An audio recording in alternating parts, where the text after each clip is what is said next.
the things I like about the shows, whenever I step back and think about what are the reasons why I like the shows that I really, really like, it's that level of authenticity. And I feel like I'm there with them, and there's that deep sense of you just feel like you're along for the ride. It's a very intimate experience of experiencing that. And so I think that's one of the cool things about podcasting is it's a very intimate intimate form of medium. You're listening to Ecomonics, a Debutify podcast, your resource for one-of-a-kind insights into the world of e-commerce and business in the modern age. This is Joseph. I'll be presenting a wealth of industry knowledge from interviews with successful business people and our own state-of-the-art research. Your time is valuable, so let's go.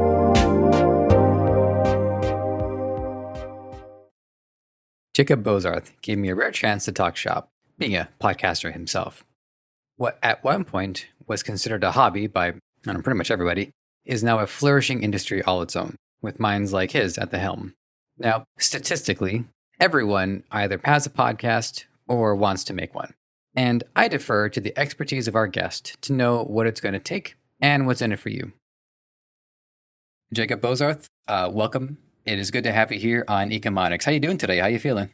Doing well. Thanks for having me. I'm really excited to be here and to speak with you today. This is one of those times where I am relieved that this is an audio-only show because we do have the video on, so Jacob and I can see each other. And on his side, he's got gorgeous, immaculate layout with the padding all across. I can't see anything that's not padding, and I'm in a closet with a divider and some adhesives that are stuck from some panels that I tried to put up, and then they fell off. So yeah, I definitely have a long way to go. I might have spent some time looking through your content about budgeting and what we can invest in, and it got me some ideas there. So yeah, very cool. Well, I appreciate that, but I'll have to say your lighting is much better than mine. I'm in this dark little room, so I'm glad we're doing audio only.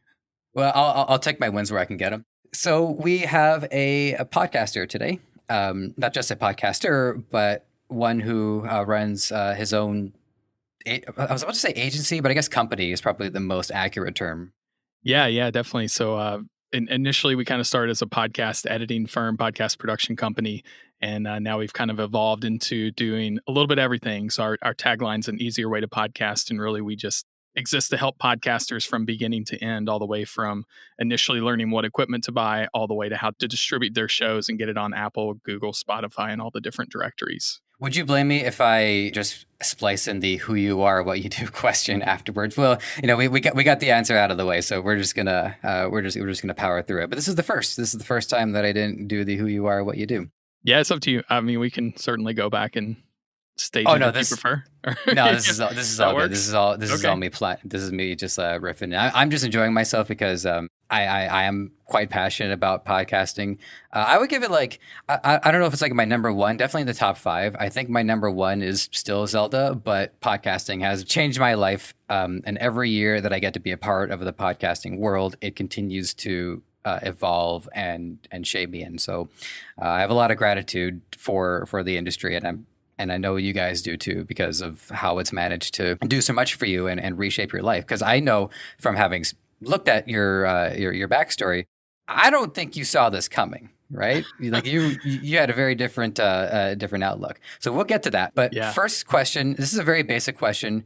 Well, we're going to skip the what is a podcast one because I'm pretty sure everybody listening to this figured that part out. If you are somebody who don't know what a podcast is, but you're listening to this, I really want to know more about you. So podcast@debutify.com. But the one that I want to ask you is a foundational question for our listeners who maybe they're on the fence about doing one themselves, or they actually don't feel like doing one themselves. But why do a podcast?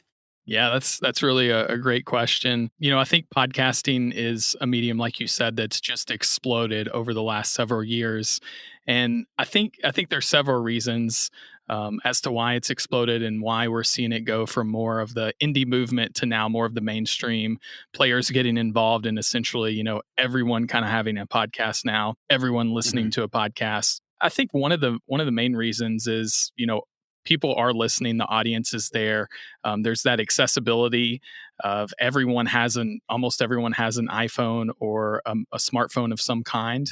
I think I saw that like 94% of Americans at least own a smartphone. And so everyone has one. And all those smartphones, they come with a native podcast app now on them. And so everyone's listening, everyone has that. So you have really a captive audience of people listening. And so if you don't have a podcast, I would say you're definitely missing out on a huge audience there that are eagerly waiting to listen to content, to consume content. I saw you all, back in the summer hit over 100,000 listeners or downloads, and so that's remarkable to think about 100,000 people. It may seem like a small feat whenever you think about some of the other shows that are getting millions of downloads in the top charts and stuff like that. But if you just pause to think about a room of 100,000 people that you have listening to you, and you're on a stage, it kind of changes your perspective whenever you think about it that way. And we tell a lot of our clients that even if they just have a couple hundred downloads per episode, maybe even to think about a room of 100 people, 100 people that are a captive audience ready to listen to you, that's pretty powerful. And your message is getting shared with them over and over and over. And a lot of them are very loyal listeners that are coming back week after week after week. And so, yeah, it's just a very powerful tool, a powerful way to get your message across.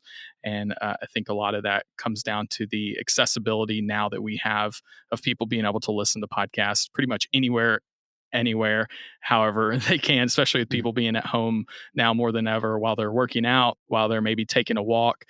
People listen to podcasts everywhere, in the gym, maybe not so much right now, but, on your commutes, everything like that. So I'm going to feel a little bad about this, but the 100,000 downloads you're referencing are the downloads for our Debutify template.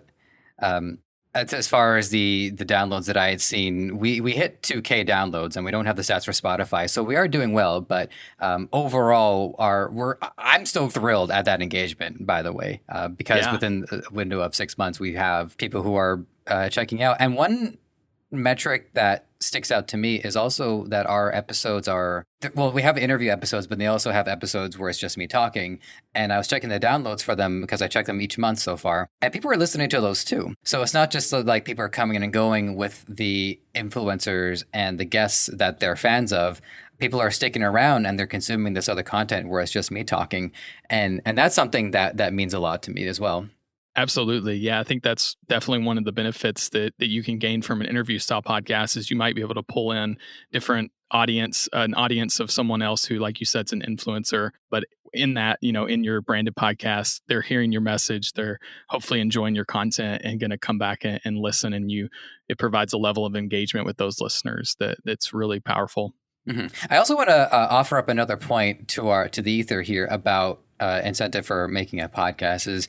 This is also an opportunity for the person who is making the show to experience accelerated growth, because it gives them leverage. It gives them a reason to engage with somebody and punch up too. They can definitely punch above their weight class and be the person who talks to somebody else with a little bit more clout going for them, which has definitely been the relationship between me and the people that I talk to. I don't mind. It's great to be able to learn from people at their level. And so for me personally, the growth that I've experienced and the lessons that I have learned and have been absorbing has been unbelievable. In a lot of the conversations that I have with people, it's when I'm reviewing the content afterwards, I can have a little more time to breathe and absorb what they're saying, because there's so much information coming in. So even if we'll get to the revenue stuff, because there definitely are ways to monetize it, but I just want to hammer home the idea that making a podcast is a great way to continue to learn and to give yourself an opportunity to grow, teach yourself how to run something, but also get more information from the people that you talk to. Yeah, that's a great point. Just to think about the diverse audience the different people that you've had on this show, and the opportunity to get to learn from them in different specialties, and finding people that are maybe better than you in a certain area and really learn from them and their experience and their knowledge is pretty cool. So one thing I picked up from your interview on the Podcast Business Journal Spotlight was you were approached to mix and master a podcast. And at the time, you didn't have aspirations to become a podcast editor. This was the same for me, by the way. And I bet this is a common theme where people end up not realizing that podcasting is going to end up becoming a career for them. So at that time, what did you expect would become of the industry? Did you see the path laid out for you? Like, what was going on in your head when this was your first chance to edit content for somebody else in this way? Yeah, that's a great question. At the time, so I have a background in audio engineering and just really love the studio environment and kind of fell in love with that experience. And even before that, was a musician, and that's kind of how I fell in love with the recording arts. And so initially, whenever I was working with this podcaster, his name is Payne Lindsay, had a kind of a hit true crime show, Up and Vanished, that helped solve an 11-year-old cold case. And so at that time, wow. I was, yeah, it's a whole other story in of itself. So at that time, I mean, I was just thrilled to get to do something that I loved, that I was passionate about, working in the audio space, and really kind of just saw podcasting as very small piece of that. I didn't really know that it would turn into the the platform that it has turned into over the last 5 years or so. So I was doing recording music and even helping some churches out with their sermon audio and getting that online, distributing that. Also, then podcasting was just kind of another section of that. And so, yeah, as podcasting grew, I really saw that there was a huge opportunity there, and really kind of no one in the space that even going. I went to school for audio, and there were no classes on podcasting or how to edit a podcast or how to mix a podcast. And so, really saw an opportunity to kind of bring that experience and that expertise of professional audio background into the podcasting space. And specifically with that show, I just enjoyed that show. Up and Vanished, I was a fan before I started working with Payne. And so I was just thrilled to get to work on it kind of as a fanboy and like get to work on a show that I enjoyed, was entertained by. And like you said, you learn so much even while you're working on the content. If you're getting to work with other people or getting to interview other people, you go back and you listen to that and you learn and you hear different things. Maybe the second time, the third time you listen to it, by the time you've listened to it over and over and over, if you're doing the post-production or doing the editing, you really learn a lot. And then as our client base kind of grew, like yourself, there's a diverse client base. And so I get to learn about fitness, podcast, and all these different things. And so it's a really cool opportunity to get to do that. And I'll say now, we have a team of about 30. So I don't actually edit many podcasts these days. But yeah, I really still do enjoy and am actively a podcast consumer, in addition to having a full-time job in the podcasting space. Hey, I appreciate what you said about the studio environment. There is something different about the way a studio environment vibrates outside of, compared to outside, even compared to the lobby. And I think what it is everything in that room is heightened, which means that everything has to be treated much more carefully. So even if somebody scratches himself on the subway, indistinguishable from everything else. But in the studio, every little thing suddenly has so much more weight to it and so much more gravity to it that it does take a lot of extra care to run that environment. It's relativity in point of fact. Absolutely. Yeah, no, that's 100% right. And I think also just the beauty of being able to capture something and then come back and hear it again, and to be able to build upon it, whether it is a podcast or whether it's music, you can build those layers in, with your alls, even like intro and outro. And, that's cool. It has an impact. It really captures people's, I think, emotions. And that's just a really cool art to get to record something and then hear it back and kind of see your masterpiece come to life. There's a lot of fun in that, and I find very gratifying. There was this one show I used to edit where he would interview comedians, and I'm blanking on the name, and I feel bad for that. But one of the stories that he told was about how he got so wasted that he woke up and he was on a bike in motion on the street. Wow. Stuff like that still sticks with me. I still remember stuff like that. I remember another show I was just a listener of. So, but it's just these things that they stick with us throughout our lives. I must have listened to this celebrity chef, Brad Long, and he just made this point about how good food is energizing. It's supposed to energize you. So when people eat this junk food and they feel tired, he says, no, that's not what food is about. And I don't want to delve too much into that, but it's just all of these things that we take with us over time. We can gush all day over this, but I got a question for you. I'm really excited to ask this next question. So yeah, one job, actually the same comedy podcast, incidentally, there was an episode where the host's audio dropped for the last 10 minutes and they didn't realize it. So what the host had to do was he had to come back in and he had to re-record all of his lines, and then I had to splice it in line by line. And I sent it to them. They check it out and it says, "Wow, I couldn't even tell." And I said, "Well, thank you very much for that. 4 years going on, I haven't lost a patient." So, are there any like operations or any exceedingly difficult circumstances that were thrust upon you that stick out to you? Oh man, that's a great question. Yeah, I'll say one. Specifically, we we were recording for the Associated Press at the time, and they were doing it was a coverage of the Olympics, and so they were specifically actually I think they were in Russia at the time, maybe a group of them were, and so we were trying to record. We had to do this live recording from there. I say live, we were recording it at the time, and then obviously doing the post production on the side, so it wasn't like a live distribution. But yeah, the platform we were using actually was blocked in Russia, and so we had to find another solution to figure out how can we what is another platform we can use. And so at that time, I think it was like 3 a.m. or something like that. I had to go digging out on the internet, kind of find what's another option for recording something remotely that we can use. And so thankfully, I was able to find another platform, and we were able to bypass the issue there and capture the audio. And there's oftentimes, I think, and that was an instance where the quality of the audio was kind of subpar, and you have to make the most of it like yourself, or even go back and re-record it at the other times. And so, yeah, I think that's one of the really cool things, and all the technology that's emerging, all the different platforms, all the different tools. And obviously we hope to contribute to that as a small piece as well at Resonate. But I think that's one of the really exciting and cool things, is just the emerging amount of different resources, different equipment, different tools that are specifically designed to record podcasting. And I think we've seen that even become more escalated now with everyone going remote with the pandemic, everyone knowing how to use Zoom now, everyone knowing how to do a video call or video recording. And we have a lot of clients that even use Zoom to record their podcast. And I think that's one of the things why podcasting is such an appealing platform and a way to get your message out, is the barrier to entry is pretty low. And I would say even more than ever, it's lower than it's ever been to be able to record a somewhat high quality podcast, to share your content, to share your message with an audience that's out there. And so I'd say it's a prime time, a great opportunity to start a podcast if you're thinking about that.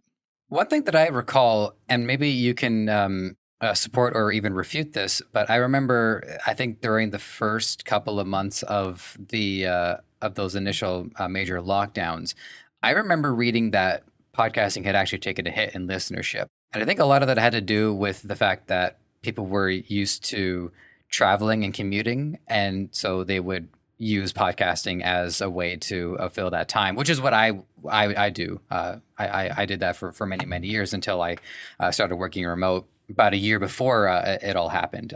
Did any of that cross your radar as well, or am I just crazy? No, you're 100% correct. Yeah. Whenever the initial lockdown happened, there was a pretty significant decrease in podcast and consumption.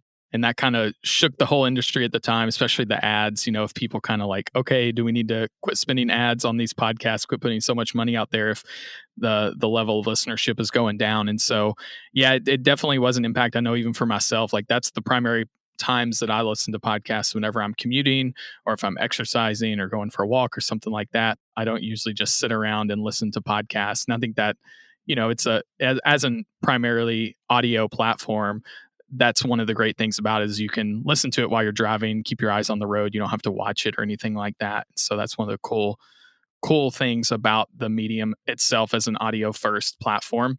I will say I've seen that the listeners, I think, have picked back up. I think I've seen some recent stats that it's picked back up with some people getting back into work. I'm not sure. I mean, I would guess that people still aren't commuting as much as they were back in, say February of this past year. But yeah, I know that the listenership supposedly, at least, has picked back up from what I've heard, and we've seen even a huge increase in new people starting a podcast now more than ever over the last 6 months. We've had kind of record months in our company across the board, and I know several other partners in the industry that have said the same. Of they've just seen this huge influx of people starting podcasts, of people listening to podcasts, and so that's really encouraging to hear. I know in the midst of everything that's happened this year and everything that's gone on. One point that I want to address too, because it's going to transition us right into this next set of questions, which are all going to be some actionable tips and strategies and stuff that our listeners can pick up on. Which is just, you said that how easy it is now, how for entry level content creators. You don't need a lot of money. All you need to know is really know something and either be able somebody who disseminates information or collects information, like an interviewer or whatever the case is. All of which is to say, this question that I want to ask is, what would you recommend as like the podcast essentials or podcast starter kit? Something to survive in the wilderness for a day kind of starter kit. Yeah, that's a great question. So I would say, first of all, you have to figure out what your message is, or what your story is. What's the content that you're sharing with your listener? Is it an interview style podcast? Is it a story driven podcast? Is it a long form true crime narrative podcast? Right. So I'd say that's definitely the first piece, is your content. You have to know your content, know what it is. What's the message that you're sharing with your audience? Secondly, I would say, you need a microphone. I am using a USB microphone that's about $100. I think it's actually like $69, $70. It's the Audio-Technica AT2005. There's several other great USB microphones that are under $100 that you can get. So I'd say, around $100 USB microphone. And I would say, most people have a computer. So if you have a computer, the USB microphone is a great thing to do. And then a pair of headphones or earbuds. If you don't have, one of those things, like I would strongly recommend that. But I mean, we have some clients that they do use the built-in mic on their computer or even on their phone. And those can work, as a starting point. Certainly, like I said, technology has come a long way. And it's, cool to hear that. So a lot of people get hung up on feeling like they have to get a recording console or a soundboard or anything like that, and really kind of go to school to understand how to use the equipment. And that's not the case. That's really kind of why Resonate exists, is to remove the complexity of the technical aspects of podcasting, and just to make it as easy as possible, so you can focus on just recording and speaking about what you're passionate about, what your message is, and sharing that, and not worrying about all the technical aspects. So yeah, microphone, headphones, and then a computer. If you don't have a computer, another great tool is the Zoom handheld recorders, the Zoom H6, the Zoom H5. Those are both great, and you can plug a microphone directly in. You can plug up to 4 microphones the way the H6 comes as is. There's several other great tools out there as well, like the Rode Podcaster, I think it is, that's and several other kind of specific. I think Zoom actually just rolled out like another kind of console that's built for podcasting. I want to say it has up to 8 inputs and has like some basic faders and stuff like that. Even those can overwhelm people at times as well. So we try to keep it as simple as possible. I know we're using Zencaster to record this. There's another platform out there we really like called Squadcast, and also Riverside FM is another one that records audio and video at really high quality. But you can even use like Zoom, Zoom to record. There's some settings. We actually have a blog post on how to record a podcast using Zoom, and everyone knows how to use Zoom. That's one of the great things. We have some large corporations we work with, and they're like, hey, we want to record on Zoom because everybody knows how to use it. That's okay. We can make that work. And sometimes we'll record the audio on our end. But yeah, there's a lot of great tools, very, very easy and simple to use. Just a quick anecdote about Zoom. Back when I was living with my parents, March, April, I'm going to say around like April, they hit him having 4 other siblings. They wanted to get together to have a Zoom call in lieu of an Easter get together. So I guess it would have been April. And I said, well, Dad, okay, so there's 5 of you and you're all like past 60. So statistically speaking, one of you is going to have connection issues and it's going to be like,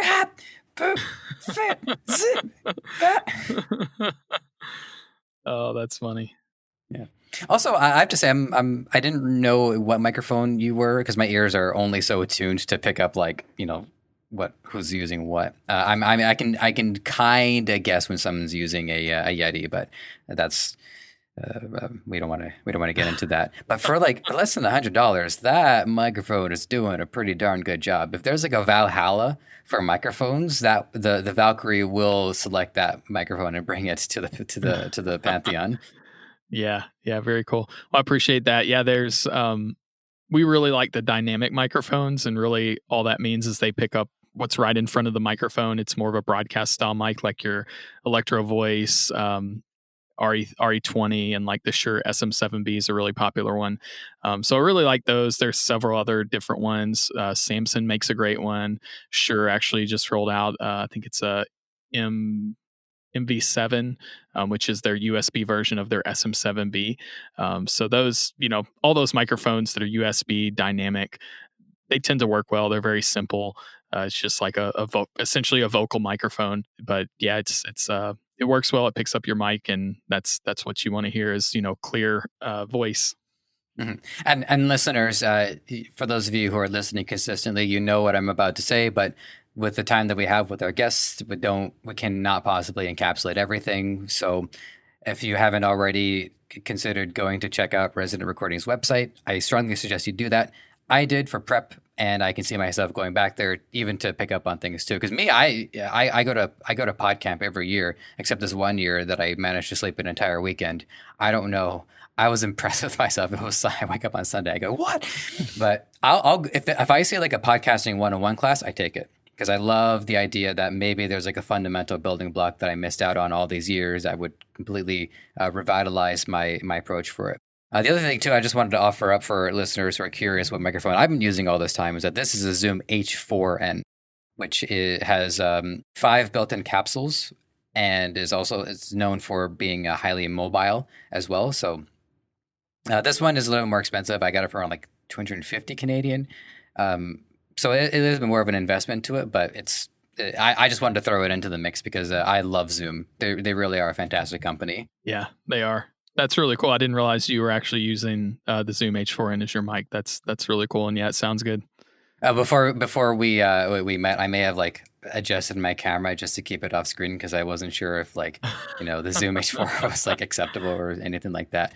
But yeah, so we're cool. We're cool. Okay, so I think we more or less covered most of the essentials, but there's one key component left over, which would be the actual platform distribution of getting it to the masses. So people need an RSS feed, which stands for Rich Site Summary. And what are your recommendations for getting people to get their podcast out onto the market?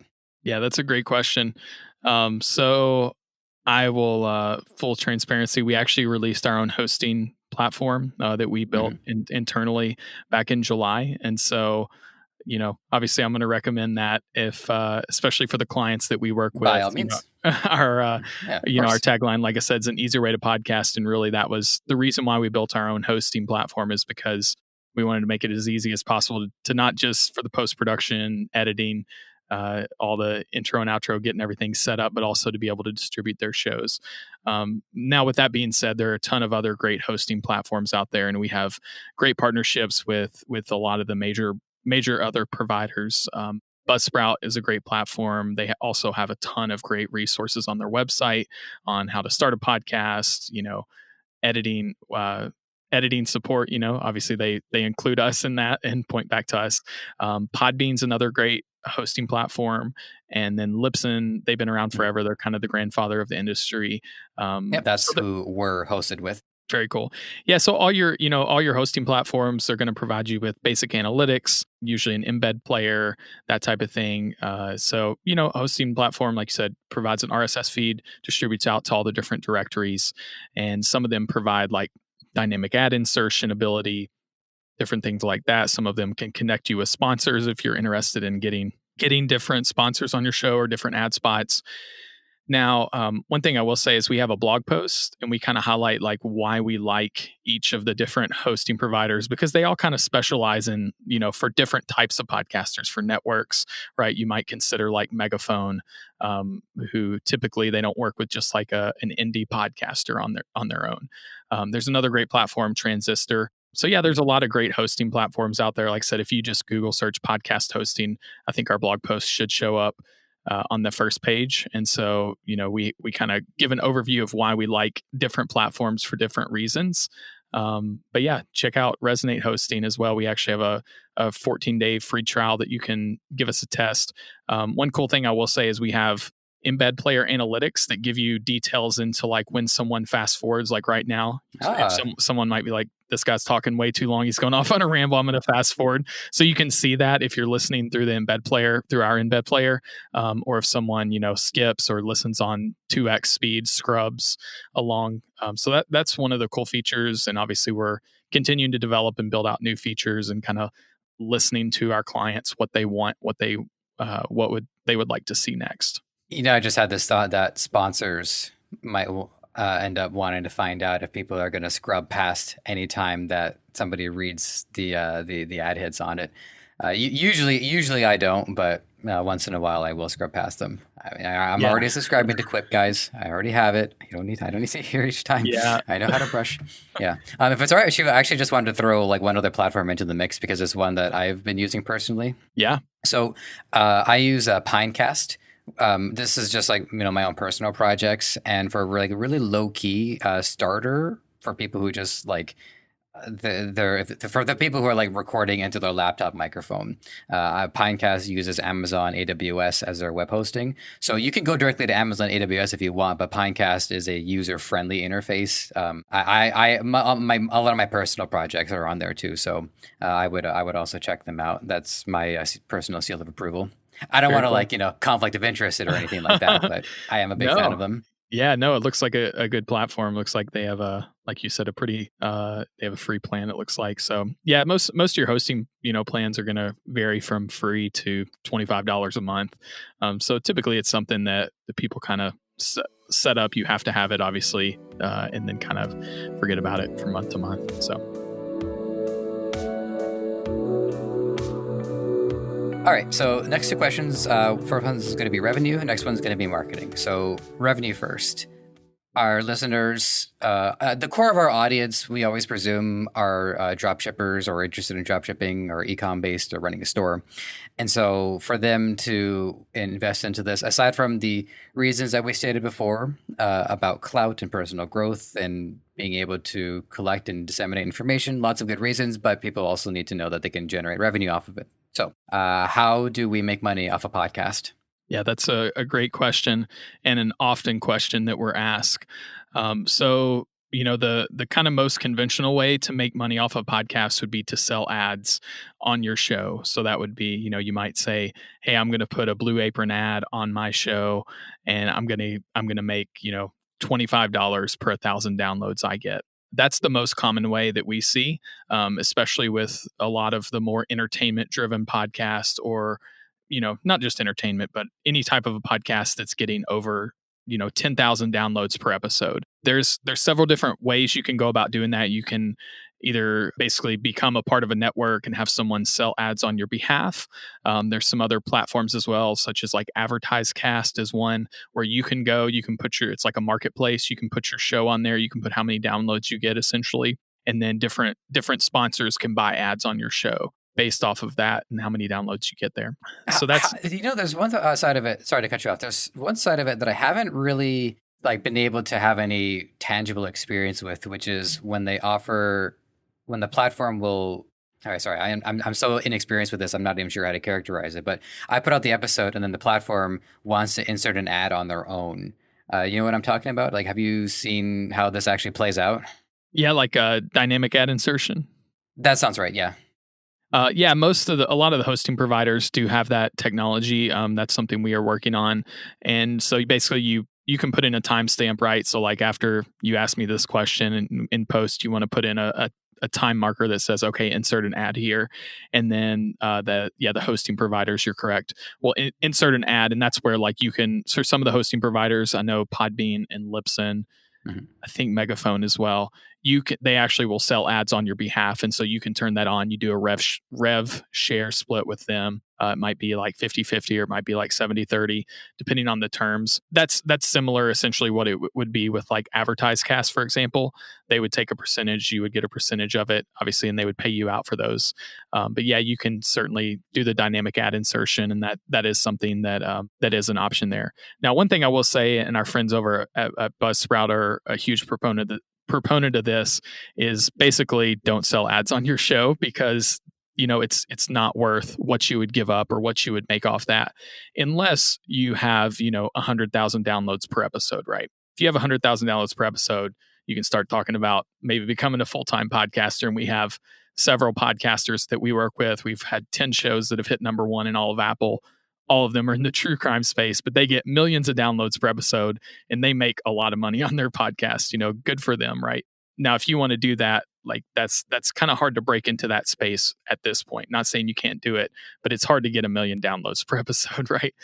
So, like I said, our friends at Buzzsprout, and we say this for some of our clients that are getting 100 downloads, 50 downloads per episode, right? That may not seem like many, but depending on what your business is, that may be those 100 downloads may be worth $10,000 to you, right?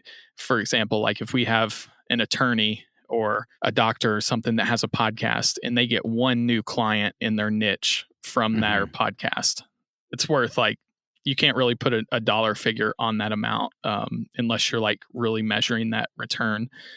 But yeah, we have a lot of clients that's worth it to them. And we even have some like in the IT security space where they're selling a software, selling a product that's worth so much. If they just get one conversion from their podcast, it's worth it for the entire year, and it pays for it for the entire year. And their sponsors know that because they're so niche, and they make a lot off their podcast because of the specific niche that it's in. So I'd say it really depends on kind of what your long-term goal is with the podcast. If it's a branded show, you probably don't want to sell ads on it because that cheapens your brand, and you got to think about how much value you're getting from your show to your brand, or how much value your show is bringing to your brand, just by having that engaged audience that I was talking about.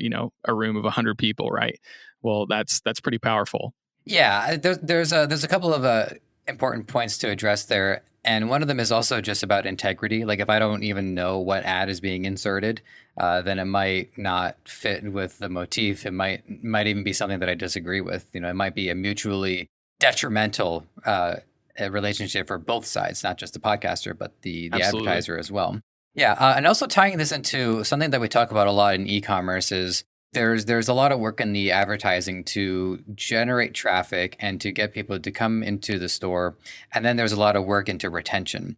And it's important here too in podcasting, even like you say, in an audience of 50 people or 100 people, which frankly, I think that's what we're around right now, is that each person really matters, which is why I constantly say, contact podcast at Debutify. We want to hear from you. Let us know whatever you got. And by the way, guys, contact us, podcast at Debutify.com. Let us know your feedback and what you have. But for smaller podcasts, engagement is tricky. So have you found anything in particular that helps to bridge this gap between the host and the listeners?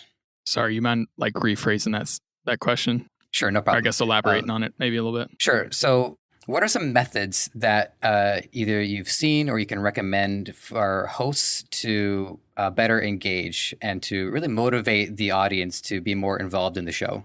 Yeah, that's a great question. I think definitely one way to do that is like some sort of a call to action. We have, like you just did, you said, engage with us, send us an email, send us your feedback.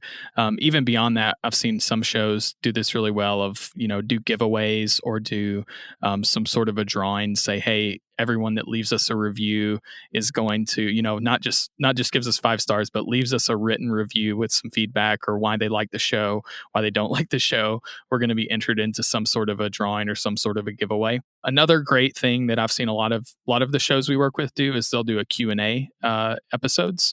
So they may say, hey, if you have a question for us about this show, you can call into this number, this voicemail box, leave your message, or email in or tweet us or engage with us in that way. And then we actually do a whole episode or, a section just where you're responding to those questions, the listener questions. And so I think that's a great way to engage your audience, to engage your listeners. Because if I write in a question, naturally I'm going to tune into your Q&A episode because I want to hear my question either played or Right. read. So I think that's a great way. Another great thing that we see a lot of our clients do is in social media, and that kind of leads into, marketing and podcast marketing. We have a lot of if you're a podcast host, you almost have to be engaged in social media. I'm not a podcast host and I'm not very, very active on social media. You probably saw that, but you absolutely have to be involved and engaged. And I think a lot of the hosts that we work with are very active on social media, on Instagram, on Twitter, on Facebook, TikTok, all the different platforms. Okay, well that's a valid point, and that's something that I'm definitely going to want to take into personal consideration. And so, with that in mind, I do want to shift into the marketing side of it a little bit more. So, one of the things I want to ask about primarily is SEO. Now, I'm assuming that when people set up their website, it's a little bit more clear as what to do about SEO. So, and I also know that you guys are a big proponent of setting up a podcast website. So we'll take that. And the broad question is really like, counting host involvement on social media, what is essential for a podcast to be effectively marketing? Yeah, great question. So one big thing that we're a huge proponent of as well would be transcription and or show notes. So having that written description of your show or that written summary really helps a lot, not just with Google, but also with Apple and all the different directories, Spotify. Putting your show notes, or at least putting an extended description of the show in those listening directories, and they all have a place where you can put that in. The show title, the show description, and I would say just start by just accurately giving a summary of the episode, accurately giving a summary of the show under the show listing, and with the title, and yeah, definitely posting those on your website. So, and then linking back to the different directories. That's another great way you can do that. Social media, like you said, is a huge one, having people share your episodes. And so I would say, the more engaging your content is, the more people are going to share that. So definitely encourage people to share, to retweet. If you can pull clips from your episodes and you can put them in like an audiogram, so like a short little audio clip that's maybe a video format that you can put on Instagram or you can post on anywhere, and then people can share that, retweet that. Those are really powerful. I know you all do that typically at the beginning of the episode, doing a pull quote, adding that in with some music underneath it, and those are typically more engaging. We also have you can do like social images, same thing, same concept, where you would pull a quote, put it on an image, and just be able to post it as a picture on social media. So I know that really helps, and being able to, again, to have people the ability to share and retweet or requote your content is very powerful, and definitely always going to be helpful with that engagement piece. Mm-hmm. I will say, because I'm absorbing what you're saying right now, and one of the things that I'll be transparent about is we have our Debutify presence on social media, but it never really clicked in that Ecomonics could stand to have its own individual presence on social media as well. Definitely tie into Debutify, but that would be a way to connect the show and allow it to stand on its own two legs too. So I would say for anybody who I guess is kind of in my position, where like they're working on a show that is representative of a company, is that the show also needs to have its own foundation too. So yeah, that I am underlining because that's really important. Yeah. Yeah. Another thing on that note, I will say is, you can set up like even a group. And this kind of goes back into your last question about engagement. We had a show that we produced fully in-house. We wrote it and everything back in 2018, I think it was. Yeah. July of 2018 is whenever it released. That show, actually, we started a Facebook group, and it grew to well over like 10,000 very quickly. And so that's another like a discussion group, and people can, engage in that. People can talk about that. So that's another thing, is like if you can create a community around your podcast where people are talking about your content, where people can ask questions, where you can potentially engage, or you get other thought leaders in there that can engage with your audience, that becomes a really powerful tool. And I know that kind of goes into like, you essentially building a tribe around your brand, around your audience. And so that's another thing that we've seen a lot of, even several of our clients do, is have those different discussion groups, or maybe you have a forum online on your website, or a discussion board. But people like to talk about it. People like to talk about episodes. And I think if you can create that community aspect, that's whenever you really see your podcast start to grow quickly and gain more and more of an audience. People are talking about it. People are sharing it with their friends and their family, and everyone. And that's what we've seen happen on several occasions, not just with our own shows, but with other shows that we work with. I completely agree. One of the main things that got me into podcasting at the beginning was the community aspect, the idea that the hosts of the show, they all knew each other, they were friends, and they were getting along. And it was great to just listen to them and, feel like I'm sitting in the room while they're having that conversation. And then they opened up for listener mail. And one listener ended up asking them for dating advice, and they're games journalists, and I don't know, it was just kind of like random, right? Somebody just asked for dating advice because they trusted them so much. And the results for that advice were so good that they ended up branching out, and they did a dating advice podcast for nerds and gamers. So, yeah, props to them for that. It's organic, right? These things, they evolve over time. Absolutely. Yeah. And I think that's like, podcasting is such an intimate form of a medium, right? You have the host like in your ear listening to them. I know for me, I'm a huge true crime fan podcast, and the things I like about the shows, whenever I step back and think about what are the reasons why I like the shows that I really, really like. And it's that level of authenticity, feeling like I'm there as a part of the investigation. I'm on the edge of my seat with the host who's going and knocking on that door of the person that's potentially like responsible for the crime, and I feel like I'm there with them. And there's that deep sense of you just feel like you're along for the ride. It's a very intimate experience of experiencing that. And so I think that's one of the cool things about podcasting, is it's a very intimate form of medium. So. Mm-hmm. And even though that episode has already been published, I imagine that it still feels quite intense because knocking on the door of somebody who might have been a murderer. Absolutely. Like, well, this thing was uploaded, so I assume the host is okay, but still, it's absolutely. It's just, yeah. Yeah. No, I've even been on the other side where I've actually been knocking on the door, holding a microphone as well. And I'll even say, going back and listening to those episodes, I feel like I'm sitting on the edge of my seat, even though I know like I'm okay, everybody's okay, but it still creates that sense of that experience of going along and being there. Terrific. All right. So there's still like a solid chunk of content that I want to ask you about. A couple of small curiosities. One of them is when I was going through the different positions you have on your website, just to see like what roles are being filled in a podcast production company. What role does I hope this isn't like, I don't know, like for a salesperson? This is something that I'm curious about. Like, is it mostly getting inbound inquiries and trying to onboard people? Do salespeople do outbound? Do they go to different companies and try to pitch podcasts to them? That's a great question. So, we've had a great problem of not having to do any outbound sales at this point. It's all been inbound warm leads, which, again, is a great problem to have. So right now, our sales team, they do no outbound sales. It's all, people are scheduling calls with us, learning about what we do, learning about our services, learning about the software we offer. And that's primarily through SEO, but that's also through referrals. We get a lot of referrals from the clients we work with.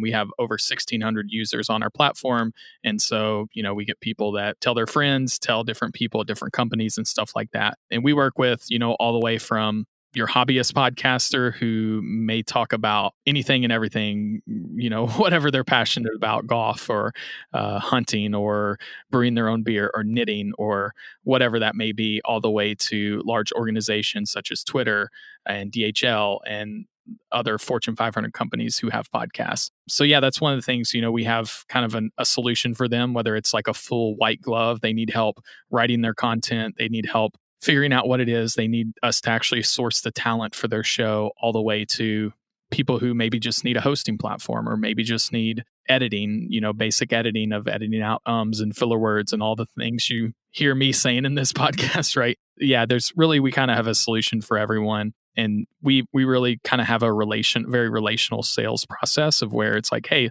we just want to help figure out what's the best solution for you.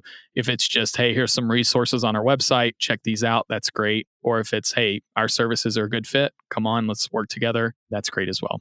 Yeah, I also am willing to throw myself on the pyre for a second here. I did not realize how much of like a stumbler I was, especially for like the first chunk of episodes. I would listen to them and I would just like, I know I said this too already in pre-recording, but for our audience's sake, they know what I'm talking about, where I'll get to a sentence and then I'm kind of doing it again and doing it again. Like, why? Yeah.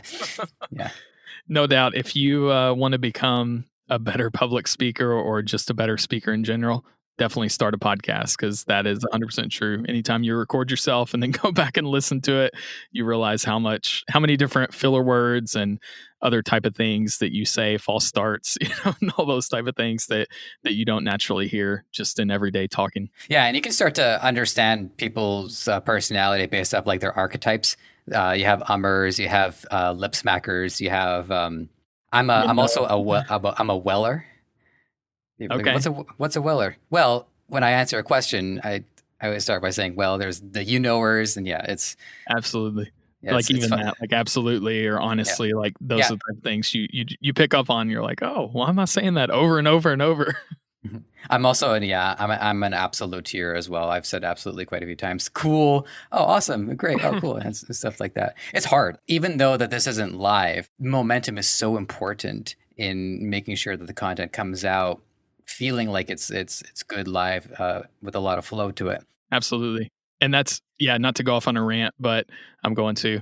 That's one of the most important things I think that we see is like, your content is important. If your content is really good, but if it's like distracting because you say, or after every other word, we try to remove those distractions and help your content shine. So no matter how good your content is, if the audio quality is really poor or if there are distracting things about it, right, people may not listen, or they may turn it off, or they may not come back to listen to the episode. So I can't overstate how important, for us it is to have good audio quality, to do post-production, to clean it up. I'm not saying you have to use Resonate recordings, but just take the time to listen to your podcast, to clean it up, to add in some intro and outro music, make sure the levels are consistent throughout so people aren't having to turn it up and down and do their own mastering, right? That's important. Those things are important. And a lot of times people don't think about those things until they start getting those complaints from their listeners, or they see a drop off in their listeners. And at that point, it may be too late. This is kind of a sidetrack question, but I was just wondering if you had any recommendations for good LAV microphones, the ones that clip to the shirt. Yeah, that's a great question. I know our engineers were just had that question not too long ago from a client. There are several that I'll say you can get on Amazon that plug directly into your like smartphone, because if you get one and then you have to get like a transmitter and a wireless transmitter, that can be kind of somewhat of a pain and somewhat expensive. So I would say if you're open to it, just start with like Shure makes can't remember the exact model, but they make one that's I think under $100. It's just a basic lav mic. Plug it in, or I'm sorry, you clip it on your shirt and then you plug it directly into your phone. I think they come with different connector types for different type of phones. So I'd say start there, or just do a search on Amazon, and there's a couple other even kind of knockoff models that you can use. Yeah, I could get back with you, and we can even add it in the notes if you want of different specific models. If you have a larger budget, if you do have a larger budget and you do want to do the transmitter and everything like that, that certainly is an option. Yeah. Well, I just don't want to repeat the same mistake I made a couple of years ago where I don't remember if I bought it off eBay, but it was like a 4-pack of LAV microphones that were like $1.99 each. And it was cool. They each came in their own little satchel. And I said, guys, this doesn't work as intended. And he says, oh, okay, send it back. We'll give you the refund. I'm like, you know what? It's fine. I'm not going to get the $4. Just lesson learned. Yeah. I think it's the Shure MVL Mobile. That's what it's called. MVL. Okay, great. Yeah, I'm gonna take that one. Take note of that one for sure. Yeah, it's $60. So thank you. I appreciate that. It works well. It comes with the cool app. Yeah, it comes with the cool app too that you can download, so you can see the level and everything like that, and you can upload it directly to wherever you need to, straight from their app. So I've used that one before, and I can say with confidence it works well. It may not be the best sounding lav mic in the world, but it sounds good, and you're going to get a clean and clear recording from it.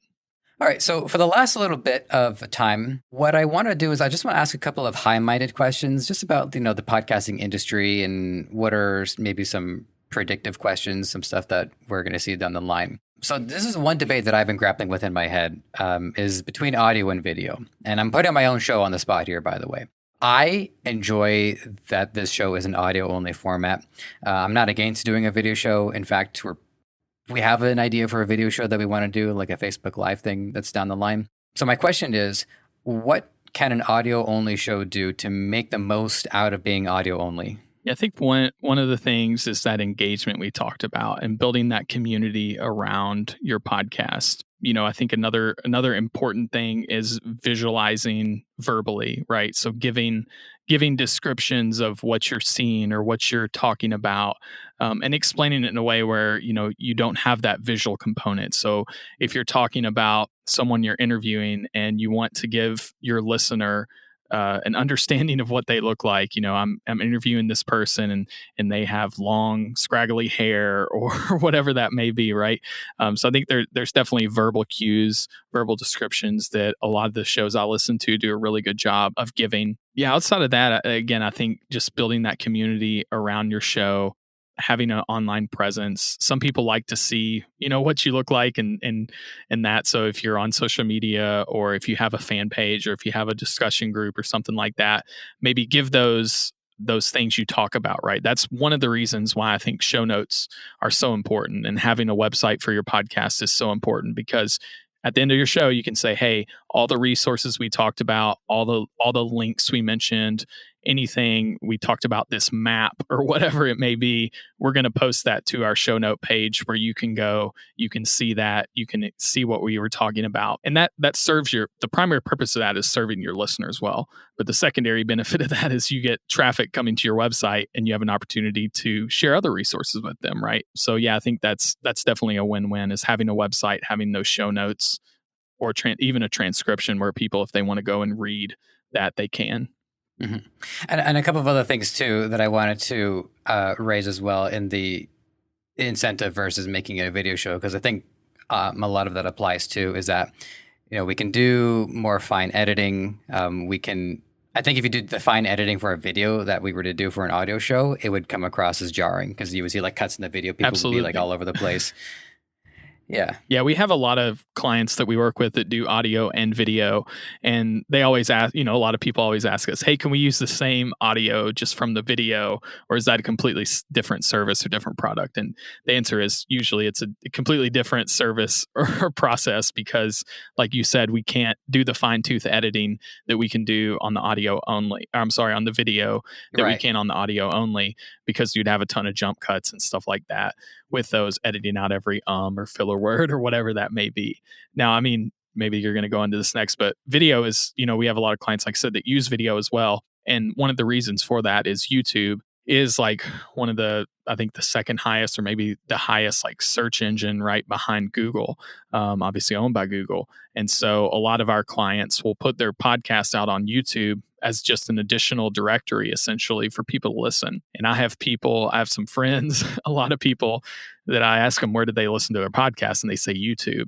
And so some people like that. They like to be able to watch that interview or, listen on YouTube, or they search on YouTube and find that. So by all means, I think it is a great way to reach an additional audience by just distributing your show on YouTube. Great that you brought that up. So me, I will say that because I'm in my apartment most of the time now, YouTube is the single fastest way to get to content. I just open up the app and the algorithm knows what it is that I'm looking for. And 99 times out of 100 in this context, I'm not actually like looking to engage visually. But because I don't have YouTube Premium, if I close the window, it stops playing. It used to not do that, by the way. They actually Really? they reversed that. Yeah, it used to not do that. Wow. I remember on my BlackBerry Curve, I would lock the screen and I can still listen to it. And they got rid of that because I think they realized, well, come on, it's a video platform. If people are going to do this, they need to pay us. Yep. So touche, YouTube. But and then again, in full transparency, I'm asked legitimately for economics sake, which is for this audio show, we make a video version of it. What's like the best way that we can turn it into a video short, I mean, obviously we're not putting our faces on it, and we're not putting Sure. the videos that we have right now, but like, how to get the audio to make the most out of being onto a video platform. Yeah, we've seen more and more people do video, especially with the lockdowns and everyone going remote. And I think that's one of the cool things is like with Zoom, with the other technologies, Riverside FM is one right now that they have audio only recording platform, but also a video option as well to record, 4K video through your webcam or if you have 4K capability with your camera. But whereas historically to record a video, right, the audio platform is there's such a low barrier to entry to start an audio only podcast. Get you a microphone. We talked about all that earlier, the basic equipment. Whereas with video, it's like used to, you have to go get a video camera set up, a studio, the correct lighting, that type of thing. Whereas now you can just simply record a Zoom call and you can turn that into a podcast, right? And you have that video component, right? It might not be the best video production in the world, but there's a lot of things even we can do in post to help with that. And again, it's very easy to record a video podcast and just double that, right? For all I know, you could be recording our video right now in the background, and we could do this as a video podcast. Yeah, but more specifically, let's say that, and this isn't hypothetical because this is us actually trying to figure some things out, is we've already produced the audio and we don't have any intention of adding like our Zoom call here to it. Is there anything that we can do, like having one of those wavelengths on it, or have you seen anybody put just the audio to the point where there's actually no video to watch? Yeah, we do have some clients that do that, of just putting a still image up there, or even just as simple as their cover art, right? You could put that up there with your picture on there, like you all do for your cover art for each episode. That is an option. I will say, if you're going to post to YouTube, you can certainly do that. But I would say now it's so simple to record video. Just do it. Just record the video as well. And then we can turn that into, somewhat engaging. We can add some lower thirds, different transitions. You can even put up different visuals throughout, right? Whenever we were talking about a specific microphone, we could pop that up on the screen or whatever that may be. So yeah, there's a lot you can do with the post video. And yeah, you can certainly turn it into like just a long form audiogram where it's simply video, the entire show. It's audio only, but you just have it's a video file essentially that you post to YouTube. So that's another way just to distribute it out. And we actually have that for the show that we produced internally, Culpable. And it has a lot of listens on YouTube, and it's simply just the art design for each episode and just the audio. That's all it is. A lot of options. It's definitely a lot of options. Okay, absolutely. So that one actually ended up being more practical than high-minded. So this one definitely is high-minded. So what I'm going to do for you is I'm going to ask a question, and then I'm going to give you my answer to it. So that it gives you a second to kind of get the answer processed in your mind. If I don't ask you this question, I'm going to be doing myself a disservice because I have brought this up to other people who are not part of the podcasting industry, so to speak.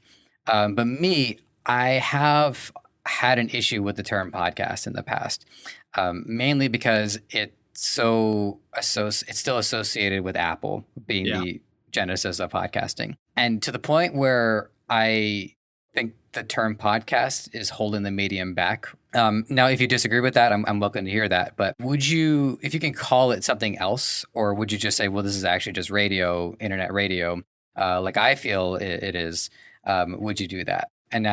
And again, I'm going to give you a second to think because I want to give you my answer. And one revelation that I came to is the idea of decoupling the pod part of it from Apple, but more thinking about the idea that pods are some enclosed space that people are in and they're casting from their pods. So you're in your pod, I'm in my closet, I'm in my pod. And so in that sense, that is where I visualize the pod side of it. And I think that's much more general than Apple, which is a big player, but it's only one player. It would be like saying Amazon is all there is to e-commerce, and they're a lot, but they're not the whole thing.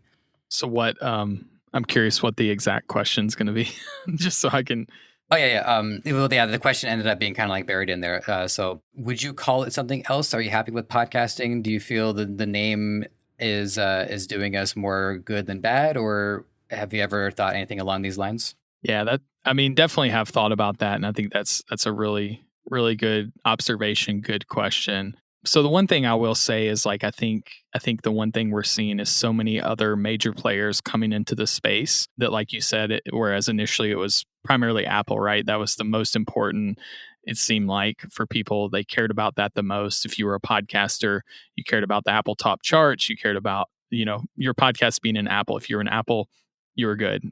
Whereas now, like, there's Spotify, there are other major players coming out where people are listening to Amazon, all these different directories. And so I think seeing that more and more in some ways, at least for me, and like you said, Apple becomes less and less of a player in the space, or at least more of an equal player rather than the main player. So, I mean, I think we've talked about that before and even thought through that of like, do you change the name to like Audiocast or like you said, internet radio or whatever that may be.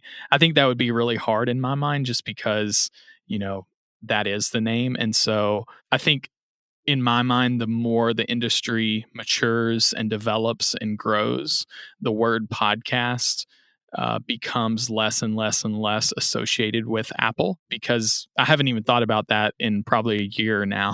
Even like, oh, pod, yeah, that refers to Apple's, iPod so the more I think about, like, whenever I think about podcasts, I personally don't think about Apple, or Apple's not what immediately comes to mind.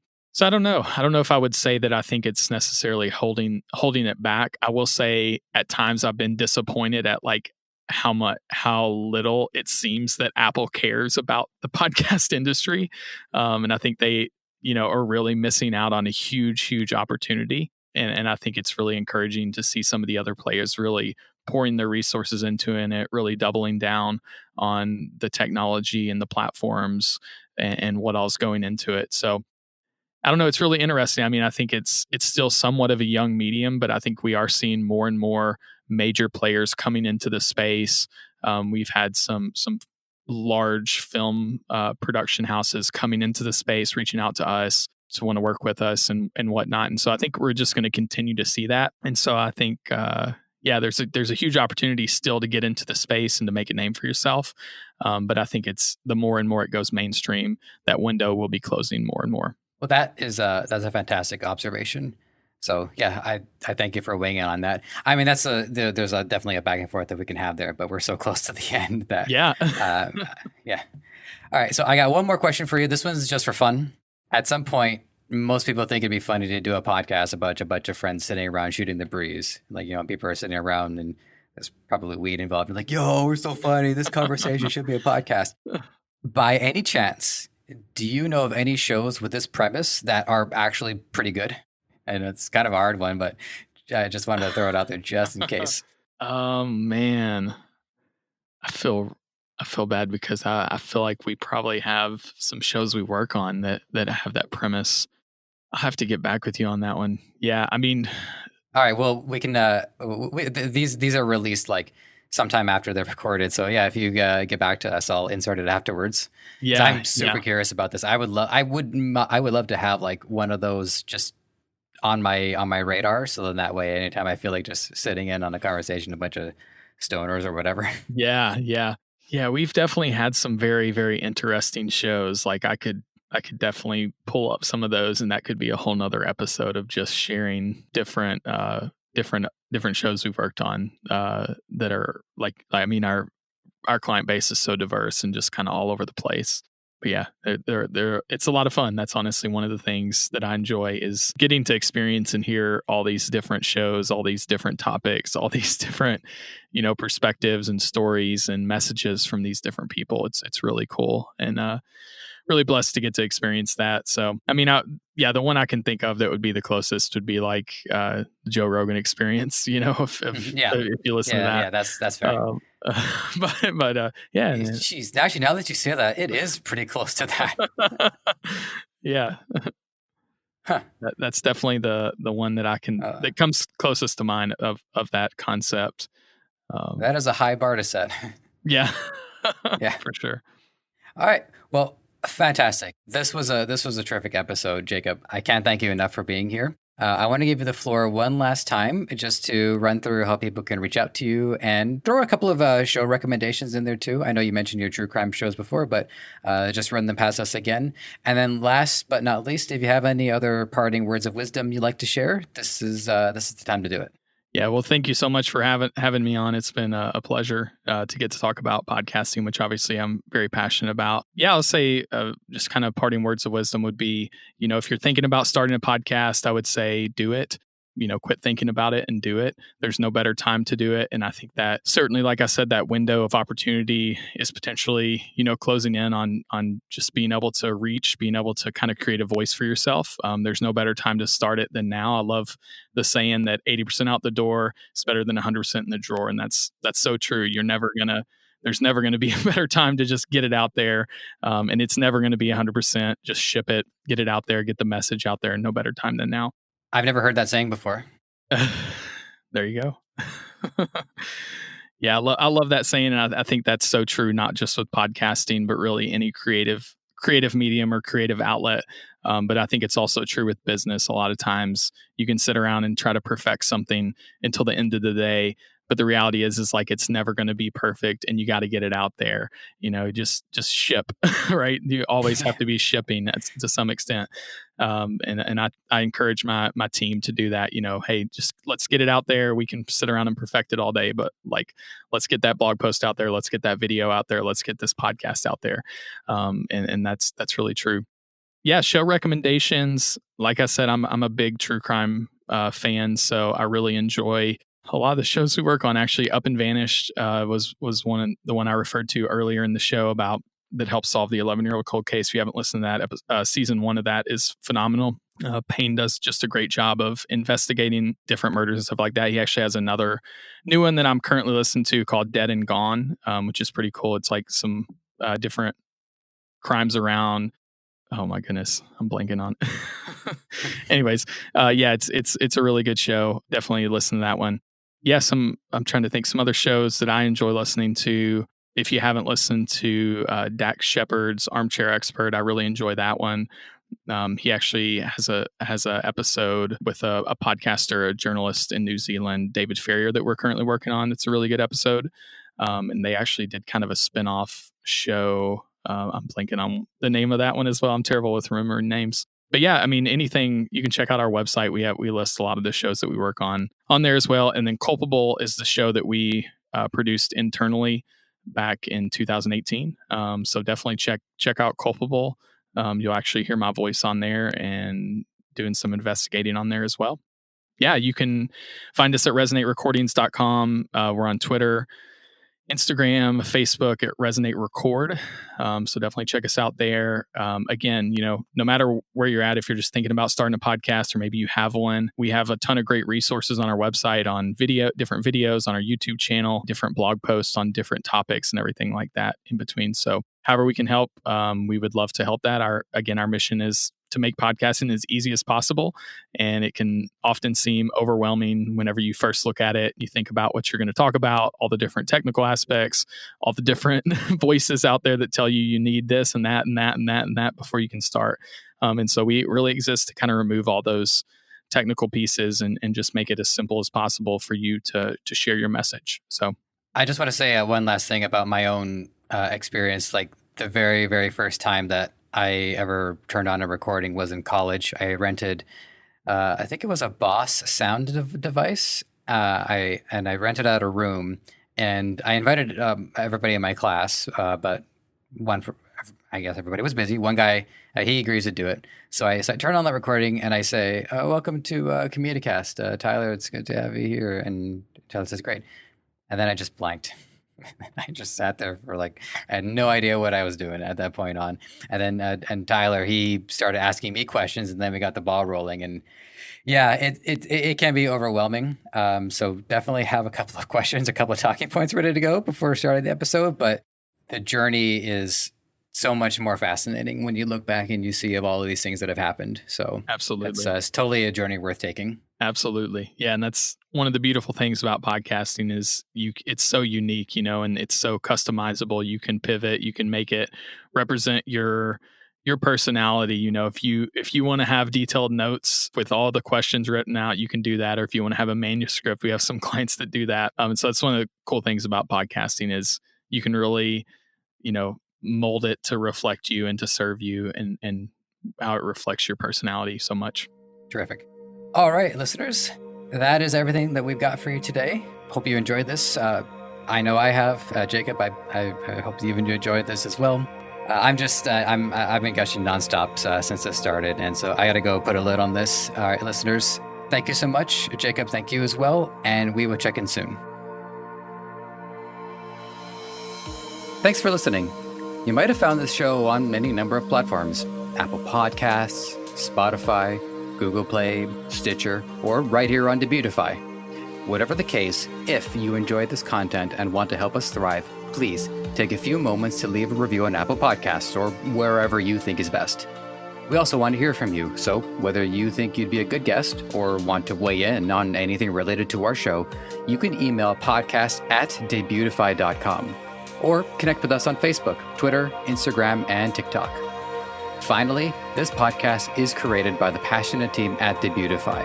If you're ready to take the plunge into e-commerce or are looking to up your game, head over to Debutify.com and see how it can change your life and the lives of many through what you do next.